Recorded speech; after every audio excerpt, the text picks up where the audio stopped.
Hi ನೀವು ನೋಡ್ತಾರ back drop ಇದು ಸಂಗಮ್ ಘಾಟ್ ಅಂತ ಪ್ರಯಾಗ್ರಾಜ್ ಅಲ್ಲಿ ನಡೀತಾರೋ ಮಹಾಕುಂಭ ಮೇಳದಲ್ಲಿ ಸಂಗಮ್ ಘಾಟ್ ಅಂತ ಇಲ್ಲೇ ಅಮೃತ ಸ್ಥಾನಕ್ಕೆ ಯೂಶಲಿ ತುಂಬಾ ಜನ ಕೋಟ್ಯಾಂತರ ಸಂಖ್ಯೆಯಲ್ಲಿ ಬರೋದು. ಈಗ ನನ್ನ ಸ್ಥಾನ ಕೂಡ ಆಯ್ತು.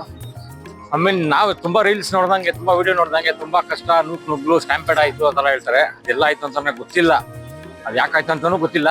ಯೂಶಲಿ ನೀವು ಏನನ್ನ ಬಂದ್ರೆ ಇನ್ನೂ 26ನೇ ತಾರೀಕು ಅಂದ್ರೆ ಮಹಾಶಿವರಾತ್ರಿವರೆಗೂ ಈ ಯಾತ್ರೆ ನಡೆಯುತ್ತೆ.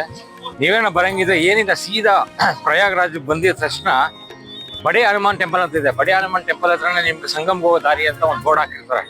ಅಲ್ಲಿ ಬಂದ್ರೆ ನೋಡಿ ಎಷ್ಟು ಸೆಟಪ್ ನೋಡಿ ಹೆಂಗಿದೆ, ಇದು ಕಂಪ್ಲೀಟ್ ಸೆಟಪ್ ನೋಡಿ ನೀವು ಎಷ್ಟು ಚೆನ್ನಾಗಿ ಮಾಡಿದಾರೆ ವ್ಯವಸ್ಥೆ. ಅಂದ್ರೆ ನಿಮ್ಗೆ ಯಾವ ಸ್ಟ್ಯಾಂಪೇಡು ಇಲ್ಲ, ಏನು ಇಲ್ಲ, ಕ್ಯೂ ಸಿಸ್ಟಮ್ ಅಲ್ಲಿ ವ್ಯವಸ್ಥಿತವಾಗಿ ಬಿಡ್ತಾರೆ. ನೀವು ಹೋಗಿ ಸ್ನಾನ ಮಾಡ್ಬೋದು. ಬನ್ನಿ ಈ ಅಮೃತ ಸ್ಥಾನದಲ್ಲಿ ಇನ್ನೂ ಭಾಗವಹಿಸಿ. ಯಾಕೋ ಇನ್ನೂ ಮೋಸ್ಟ್ ಪ್ರೊಬಬ್ಲಿ 3 ಎಕ್ಸ್ಟೆಂಡ್ ಮಾಡೋ ಥರ ಕಾಣ್ತಾ ಇದ್ದಾರೆ. ನೋಡೋಣ. All the best. Thank you.